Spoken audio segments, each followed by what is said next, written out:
Assalamualaikum warahmatullahi wabarakatuh. Perkenalkan, nama saya Muhammad Ottoman Mehmet dari kelas P3F, dan seperti pada video-video sebelumnya, saya akan melanjutkan pokok pembahasan dari pengantar ilmu komputer, yaitu e-commerce dan bisnis.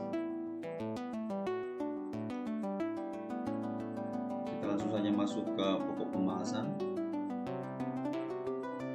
Yang pertama ada e-commerce, yang kedua ada bisnis, yang ketiga ada dampak positif dan negatif, dan yang terakhir ada perbedaan e-commerce dan bisnis.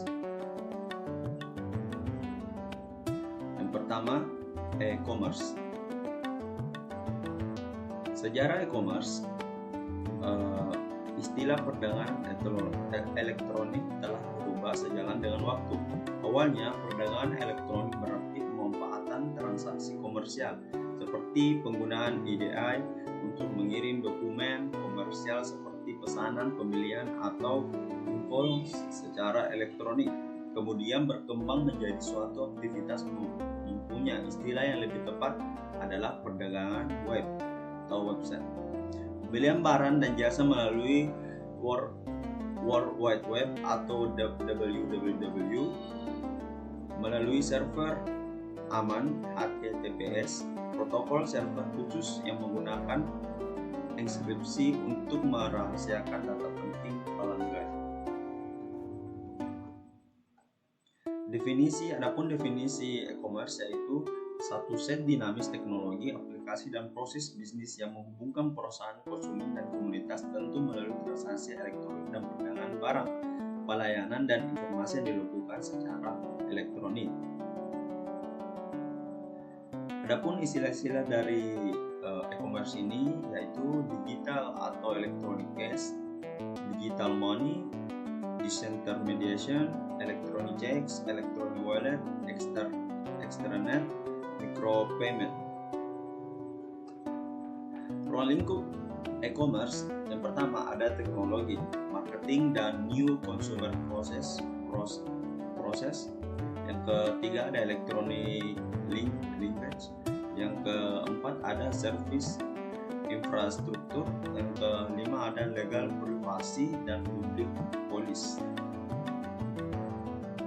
Hambatan e-commerce, yang pertama ada penipuan dengan cara pencurian identitas dan membohongi pelanggan.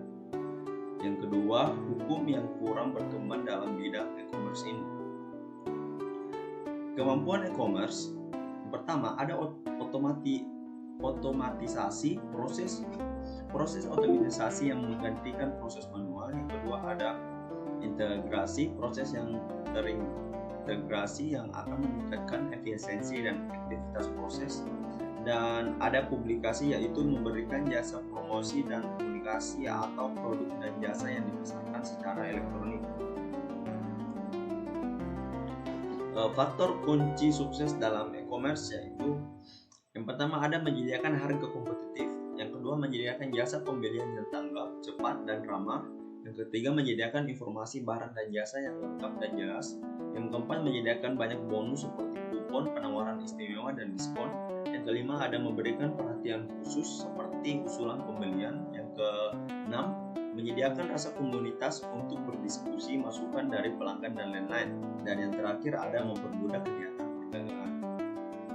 Aplikasi e-commerce, yang pertama ada email dan message, yang kedua ada content management system, yang ketiga ada dokumen spreadsheet atau database, yang keempat ada akunting dan sistem keuangan, yang kelima ada informasi pengiriman dan pemesanan, dan yang keenam ada pelaporan informasi dari klien dan enterprise, yang ketujuh ada sistem pembayaran domestik dan internasional, 8 ada newsgroup, 9 ada online shopping, yang ke-10 ada konferensi, dan yang terakhir online banking.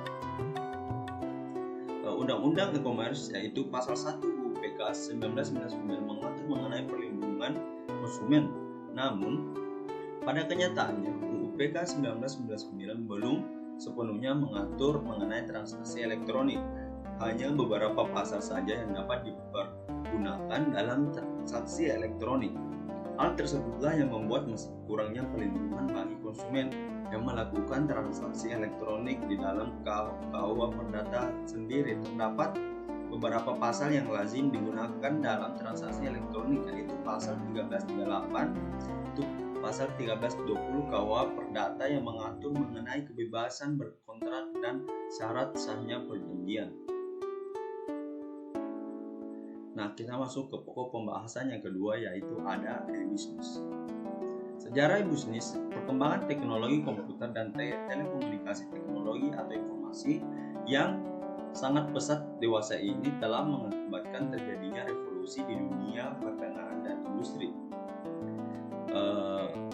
Jika dahulu transaksi bisnis yang harus dilakukan secara tatap muka atau face to face melibatkan sejumlah fasilitas dan sumber daya fisik atau office and paper dan mempertukarkan barang dan jasa terkait dengan uang kertas atau receh, maka pada saat ini transaksi serupa dapat dilakukan oleh siapa saja dan dari mana saja secara fleksibel atau tanpa harus bertemu muka. Dilakukan dengan menggunakan peralatan elektronik atau komputer personal digital assistant disebut dan internet, di mana proses pembayaran dilakukan melalui mekanisme transfer informasi keuangan atau credit card, digital money, dan sebagainya. Definisi bisnis. Bisnis adalah kegiatan bisnis yang dilakukan secara otomatis dan semi-otomatis dengan menggunakan sistem informasi komputer. Istilah yang pertama kali diperkenalkan oleh Leo Gerstner, seorang CEO perusahaan IBM ini, sekarang merupakan bentuk kegiatan bisnis yang dilakukan dengan menggunakan teknologi internet. Bisnis memungkinkan suatu perusahaan untuk berhubungan dengan sistem pemrosesan data internal dan eksternal mereka secara lebih efisien dan fleksibel. Selanjutnya, manfaat bisnis. Pertama, manfaatnya ada pasar global. Internet tidak mengenal batas, baik budaya maupun wilayah. Semakin banyak orang menggunakan internet untuk mendapat informasi atau belanja online. Kedua, ada mobilitas. Selama Anda memiliki koneksi internet, Anda dapat mengoperasikan bisnis Anda dari manapun. Fleksibel, tidak ada yang peduli jika Anda bergadang tengah-tengah malam untuk bekerja dan tidur esok harinya. Modal kecil bukan tanpa modal, tetapi dengan menggunakan media internet, maka modal yang digunakan jika dibanding dengan bisnis offline jauh lebih kecil. Daya ungkit teknologi dalam MLM atau network marketing menggunakan konsep daya ungkit online. Ukuran keberhasilan bisnis diukur dari seberapa tinggi potensi penambahan revenue atau pendapat perusahaan baik secara langsung maupun tidak langsung yang didapat pada konsep bisnis diimplementasikan, dan seberapa tinggi potensi pengurangan cost atau biaya yang dapat dilakukan baik secara langsung maupun tidak langsung yang didapat pada saat konsep bisnis diterapkan. Aplikasi bisnis. Di dalam menerapkan konsep bisnis, peranan aplikasi sangatlah penting dan krusial. Beragamnya kebutuhan untuk melayani pelanggan memaksa perusahaan untuk membeli dan mengembangkan berbagai aplikasi bisnis maupun teknis.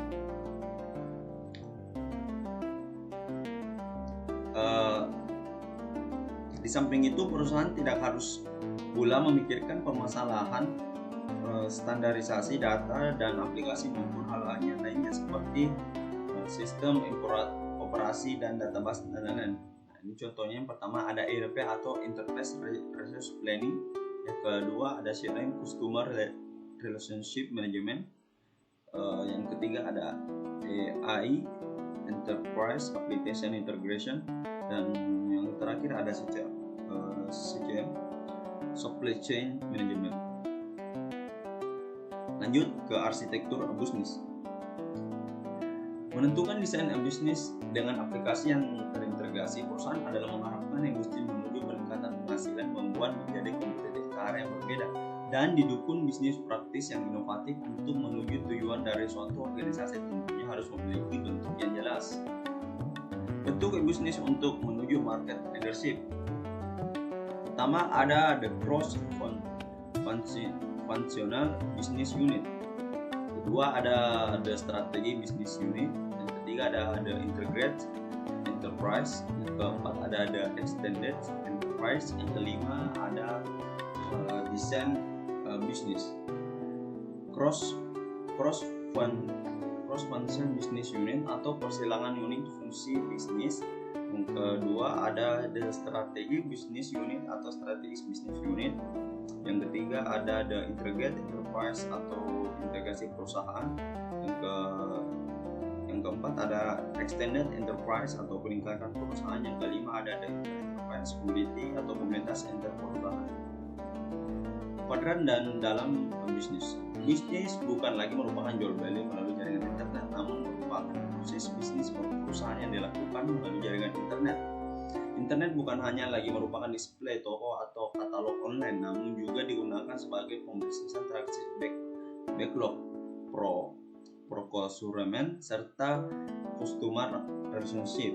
Ada 9 kuadran yang merupakan segmentasi pasar dari bisnis, antara lain C2C, C2B, C2G, B2B, B2C, B2G, I2G, G2B, G2C. Faktor-faktor penyebab kegagalan bisnis. Yang pertama, tidak ada komitmen yang utuh dari manajemen. Yang kedua, ada penerapan bisnis tidak diikuti proses dan manajemen. Yang ketiga, ada tidak profesional vendor teknologi informasi yang menjadi mitra bisnis. Yang keempat, ada buruknya infrastruktur komunikasi. Yang kelima, ada tidak selarasnya strategi teknologi informasi dengan strategi perusahaan. Yang kelima, ada adanya masalah keamanan dalam bertransaksi. Kelima, kurangnya di dukungan finansial, belum adanya peraturan yang mendukung dan melindungi pihak-pihak yang berinteraksi. Dan yang terakhir, menggunakan target jangka pendek sebagai pijakan investasi bisnis. Dan yang ketiga, ada dampak positif dan negatif. Dampak positif e-commerce dan bisnis, yaitu yang pertama, revenue stream, aliran pendapat baru yang mungkin lebih menjanjikan yang tidak bisa ditemui di sistem transaksi tradisional, dapat meningkatkan market ekspor atau pangsa pasar. Yang ketiga, menurunkan biaya operasional operating cost, melebarkan jangkauan global reach, meningkatkan customer loyalty, meningkatkan supply management, memperpendek waktu produksi, meningkatkan value chain mata rantai pendapatan. Dan dampak negatif e-commerce bisnis, yaitu pertama, kehilangan segala segi finansial secara langsung karena kecurangan. Kedua, pencurian informasi rahasia yang berharga, kehilangan kesempatan bisnis karena gangguan pelayanan. Adapun penggunaan akses ke sumber oleh pihak yang tidak berhak, hilang kepercayaan dari konsumen, dan kerugian yang tidak terduga disebabkan oleh gangguan yang dilakukan dengan sengaja, ketidakjujuran, praktik bisnis yang tidak benar, kesalahan faktor manusia, dan kesalahan sistem elektronik. Dan yang terakhir, ada perbedaan antara e-commerce dan bisnis. Elektronik bisnis atau bisnis adalah suatu proses bisnis yang berhubungan dengan sistem informasi. Metode bisnis memungkinkan perusahaan untuk berhubungan dengan mengakses data internal dan eksternal dengan proses yang lebih efisien dan fleksibel, agar berhubungan lebih erat dengan pemasok dan mitra usaha, dan untuk lebih memuaskan keinginan dan harapan pelanggan. Bisnis melibatkan seluruh rantai nilai dalam proses bisnis. Pembelian elektronik dan manajemen rantai pasokan, proses pesanan secara elektronik, mengatur pelayanan pelanggan, dan bekerja sama dengan mitra usaha. Adanya pertukaran data antara perusahaan yang satu dengan perusahaan yang lain. Solusi software bisnis memungkinkan integrasi antara inter proses bisnis. Perusahaan bisnis dapat diatur melalui internet dan intranet atau eksternet. Mungkin cukup sekian penjelasan singkat dari materi e-commerce dan bisnis. Mungkin saya akan tutup videonya, lebih kurangnya mohon dimaafkan. Assalamualaikum warahmatullahi wabarakatuh.